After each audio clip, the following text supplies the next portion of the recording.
So, good afternoon, one and all, and welcome back to another Agency CEO series. I'm very happy today to have Simon Hewitt here from Orange Panther, who's going to explain a little bit more, perhaps better than I will, first and foremost, about actually who they are and a little bit about the journey before we kind of jump in into the kind of the meatier questions. So, Simon, shall I hand over to you so you can kind of give us an overview of what you're building?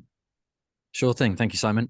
So yeah, I'm another time co-founder of the Orange Panther Collective. We are an integrated advertising agency, which is sort of interesting. I think a lot of people have questions around advertising agencies versus marketing agencies versus communications agencies, but we primarily come up with big creative platform ideas that sit above pretty much any channel, and it is the core thought that effectively talks to the brand, talks to trying to get people to sort of engage and persuade, engage with the brand, and we do it in a way that ideally is sort of pretty persuasive. Two key words we abide by in everything we do.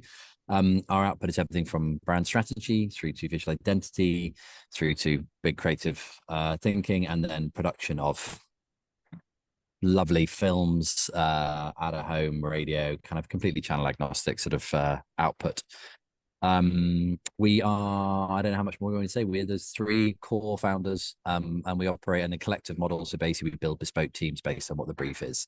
So we can work with, and I suppose the final thing to say is we work with scale ups and shake ups. So we work with new challenger brands, scale ups, and we work with shake ups, which are big established brands that need a bit of new energy, reinvigoration. And a lot of that comes from our experience with the scale ups. We can bring that to the shake ups now because we've spent about 5 years working with about 30 scale ups. And before that, we worked with big integrated brands at big global ad agencies. So we have a lovely combination of big brand and new challenger brand. And now we can take that back to the slightly stagnating big brands. Yeah. And so, in short, you can kind of take what, those bigger brands are really used to being able to do and achieve and apply that to the kind of the challenges they're trying to force their way into their markets a little bit. Yeah, and then the other way around as well now. So yeah, exactly. We started off, that was our narrative. We've grown up with, I used to work on McDonald's, Red Bull, IOC, Guinness, Sainsbury's, etc., big brands like that. And we could take the way those brands promote themselves, brand primarily, rather than more direct sort of DR advertising, but brand advertising, how those brands do that, and take the core thinking to the new brands that can't afford big agencies, but can afford some very grown-up people in a small new dynamic sort of agency. But yeah, now we've got the hybrid of the big brand thinking and these challenger brands, founder-led, super dynamic, coming to market at very interesting times. We've got their thinking, which we can now pair with our previous lives. And as I say, like Financial Times, one of our biggest clients, Molden Salt's big client, Upper Crust, working with their brands that sort of we call shake-ups. They want this new vigor, new energy that you can see in a lot of new brands that are coming to market.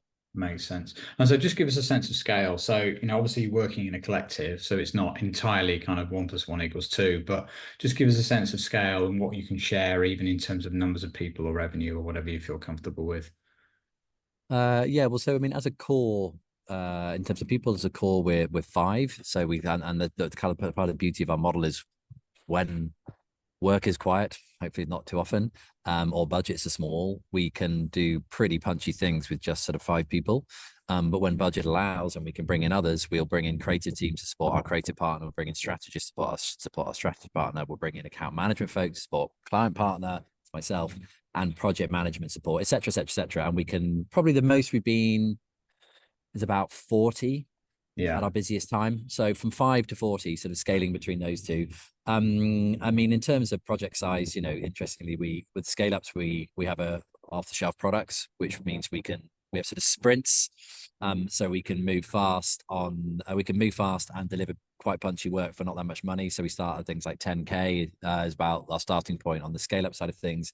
And then obviously in terms of kind of like a high ticket opportunities with bigger clients. I mean, we grew up making multi-million-pound TV ads, so we're sort of as comfortable as far as that goes. We're probably more comfortable making ludicrously big stuff than we are small stuff, which is often not the case. It's often the other way around. I don't know, any other revenue? Do you want to point on kind of like total revenue and stuff like that? Yeah, I Just think get I a just sense think of our scale. Yeah, I think anything you could share is helpful, isn't it? Because this is the point Yeah. of the conversation really is, it's a kind of agency reality of running these things. And so that Yeah. context great for then what I'm going to ask you next, if that makes sense. Yeah, no, that's fine. I mean, like, so billings, interesting, our billings in year one were minuscule, but then since year one, since year two onwards, and we're only completing year four at the minute, or just completed year four, so we're going into our fifth year. I've been around for 4 years. We've been in seven-figure billings, but only early seven-figure billings. So we broke the £1 million mark, but then we sort of found it hard to get up to probably the next benchmark for me, which is 3 to 5 million in terms of billings. I was interested. I was looking at the campaign for Love and Hate It, and probably more Hate It than Love, I don't know. But Campaign Magazine do the school reports, which is very old school. But I've seen some of our people we're competing with, and they're all in the top 100. And I'm like, I know your billings aren't that high. And actually, it's because they include the media billings as well as the creative agency billings, right? And I'm like, well, in which case we're definitely in the top 100. But I've only ever literally talked about what we take in. If you include the total spend of projects we work on, it's probably nearer 3 to 5 million. But I worry about what revenue comes in our door, not what goes to media partners, as much as love them to bits. So I've got to look after ourselves.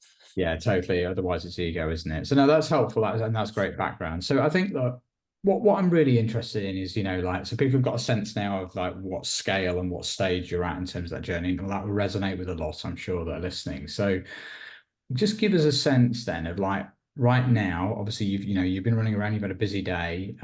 You just come straight into this meet, having done some interesting stuff for a client. What's keeping you awake at night at the moment? What are you finding tough? Because the last year has not been easy for lots, right? Yeah, and I mean, pipeline, right? Growth opportunities. It's sort of we when you start small, it's easy to sort of flourish and feel like, wow, we're getting bigger, we're getting bigger, we're getting bigger. And then, and even just getting to the £1 million mark, which is not particularly big, but there's always a point, I think, where you suddenly go, oh, well, that was the easy part. And now it's really hard to get to the next marker.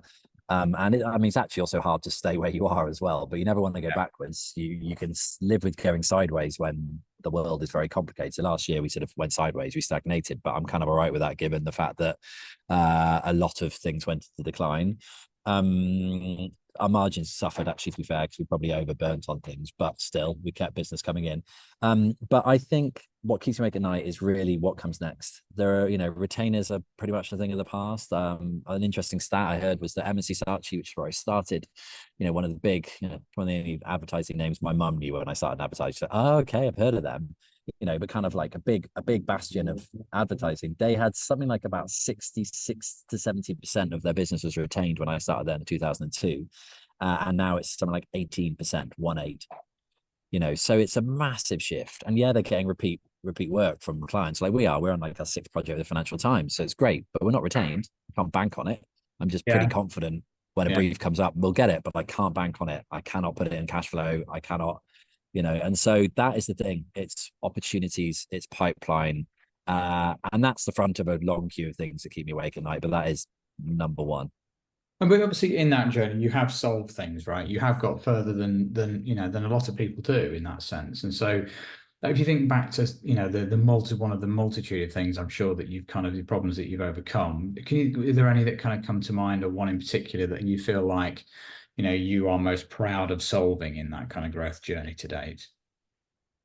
I think in building our core team, even though our core team is only small, I started it. It's interesting. Our partners have changed already, only 4 years old, and we had so it's finding the right team to play to our strengths. And so people are so important, right? And I know it's really obvious, but people are so important. I just sort of feel like it's easy to, and I'm a firm believer that like the name Orange Panther Collective is a working title, and it was just meant we could get a website and we could get going. And my 9-year-old at the time son pretty much came out with the name, but I kind of abided by a rule of it's interesting, it stands out, it has collective in the name, which is what we are. Can't say anything about advertising, but I kind of think you don't have to say that. That's part of the kind of the creative take on it. But I think MVPs, we kind of like had that as an MVP. Our team was a bit of an MVP, but it just meant we could exist.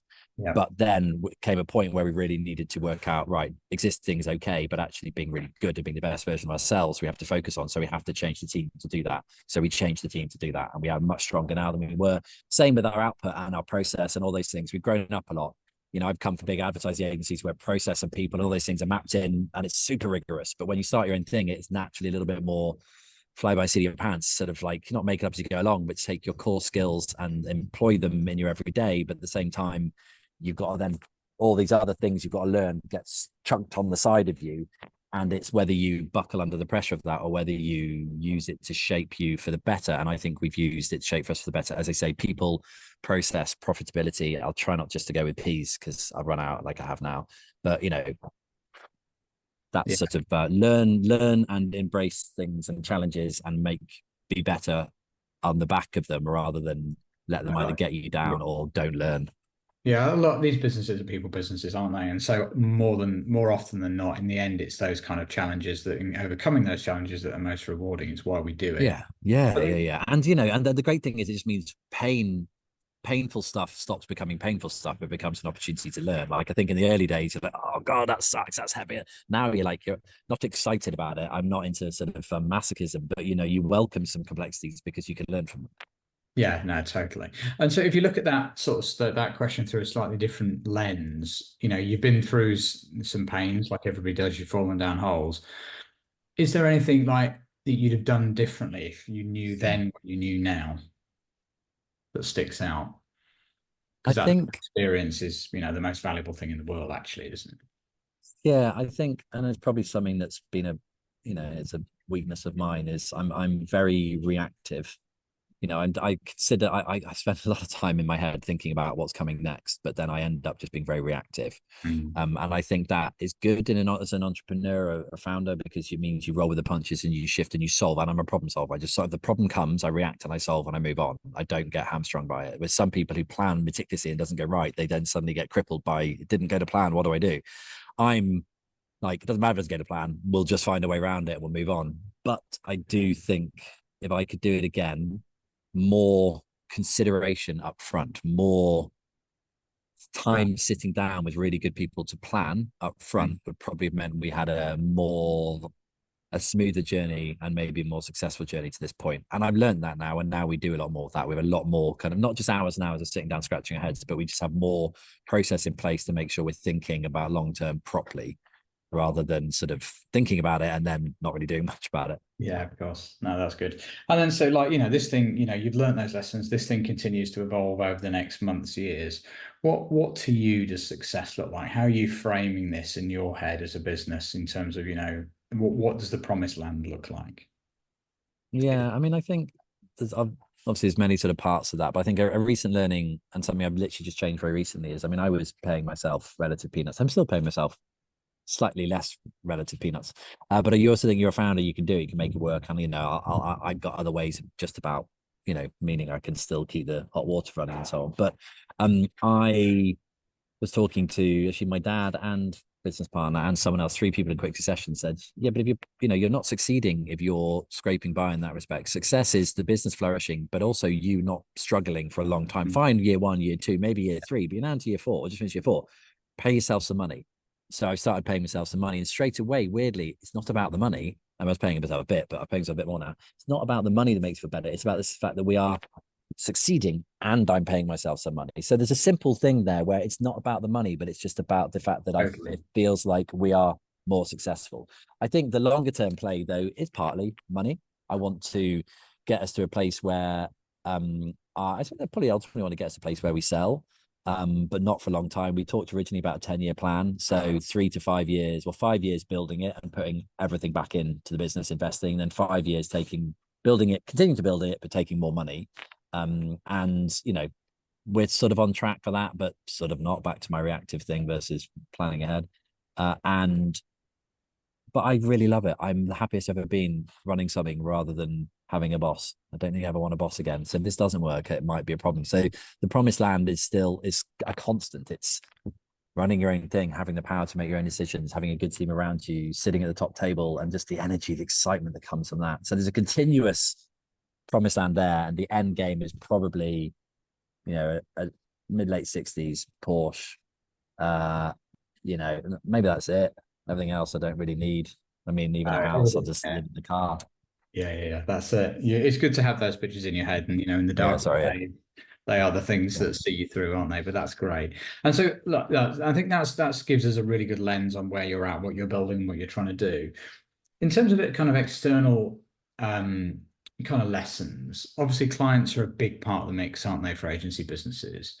And I think that people in-house, particularly that have never been worked agency side, don't always understand that dynamic well enough. And so I think it's always an interesting view to try and ask somebody with lots of agency experience, for the client side, advice piece around, like what is the best way have you found? What do good clients look like from your perspective? What are they coming and asking you to do, and how are they working with you, and what sort of relationship do you have? And therefore, for clients that are thinking of working with you, like what advice would you give them? I think, easy answer is like, ambitious clients who want to, totally transform their businesses. And of course, that is true. And I think it's important that you do work with people who have ambition and do want to, not for themselves necessarily, and ideally not for themselves, but for the business because they care. They really want to like buy good work and do good things and make a difference. And I know that's really obvious, but sometimes there's a lot of status quo going on. And it's like, don't do status quo. Be up for change. Be up for taking a risk. Be up for doing something that you're going to feel excited and energized by. So I think that's a key part of it. I think knowing how we complement their existing skill set of their own and their team. I think we work with a lot of people who don't know how to use us and sort of think we just will, we're just doers, but we're not. We're massively thinkers, which it's all about the think. Well, it's probably 70% about the thinking, 30% about the doing, i.e., all the making of the creative work. Strategic side of things, the big high level creative thinking is so important. So someone who respects and values that and does the old, you guys know what you're talking about. I trust you. Not saying I want carte blanche to do what we want, but there is genuinely like, I know you guys, I brought you in to do a job, so I'm going to let you do most of it. And of course, I have an opinion, but I think that is so important because you don't get that all the time. And I think the word I dropped in there was trust, integrity, whatever it is, that sense of good human being part of it, I think is really important. So it's ambition, it's knowledge of how to use us and kind of where we are beneficial. And it's on me to make sure we're really clear about that as well. Yeah. And then just having a really healthy relationship whereby, you pick up the phone when things are tough and it's a human relationship. The best ones are when you have a really honest, frank conversation, difficult or not, about big things. And you come out the back of that going, that felt good. You go home at the end of the day feeling that felt good. You kind of want to go for a pint with them and celebrate the fact you had a row because it was a good one and it led to something better. That's important as well. Yeah, I mean, yeah, my kind of view of these things as well is that you need to have the relationship that, because that's what ultimately you're there to do. You can have an honest conversation with them behind the scenes that says, how do we get you the next rung on the ladder? How do we build your Yeah. career? Because that's really, Yeah. Completely. And, I've got to listen the other ways around. I have to remember that, we are 10% of the CMO's interest zone. There's so much other stuff going on. And I'm very, very aware of it. It's long enough to know that. So it's knowing not your place, but knowing the right times to have those conversations and make sure that everyone's into it and you're going to get somewhere good rather than just throwing it in and no one's ready and no one wants to and it doesn't get you anywhere. yeah, very good. All right. Well, I'm cognizant of time, so I think we've got time for one more quick question, and it's a nice kind of easy one, I think, to answer. Top agency growth tip. So, if you're somebody that's, less experienced than you earlier on in the journey, what kind of one tip could you give them to help them kind of grow either easier or less painfully, depending on, how you view that process? I think partnerships is what I want to say. I mean, we have made a real effort to have partnerships with media owners. So we work a lot with JC their nurture teams who are at scale up. So nurture kind of deal with scale ups and we're their creative partner. So if any client goes to them and they don't have a creative partner, we get recommended. Same with Crowdcube, the crowdfunding investment platform. Same, we do a lot of airtime for equity with people like UK TV and ITV and so on. So I sort of think that by building relationships through, conversation initially, through demonstration of good thinking, good work, and through just being a good, nice person, I think having those partnerships in place means there's always a few little people around there, even when you're not thinking about it, who could just sort of send work your way. And, you can either play a numbers game and have 100 of them and hope they all come in, but like, cold outreach or whatever, or you pick 4 or 5 really good ones who want to work with you all the time. Again, I've got a couple of media partners who sort of send work our way and we send work their way. And I think quid pro quo is super important. Don't build partnerships and assume they're going to send your way. because they, you know, be thinking the other way as well. Be thinking that double direction of flight means you're likely to get more, but also means you're likely to help out people more and yada yada. So partnerships with interesting folk in the same world as you, but they don't do what you do. Obviously, you complement each other would be my tip. Perfect. Great. Well, look, thank you for your time, Simon. Thanks for being, really honestly sharing the realities of I now hope and it's what it takes. Obviously, if people want to connect with you, what's the best thing? LinkedIn, is that the best place to find you? yeah. So Simon, Simon here it says here Simon here, Orange Panther Collective. Yeah, you'll find me on LinkedIn looking like a bit of a mug.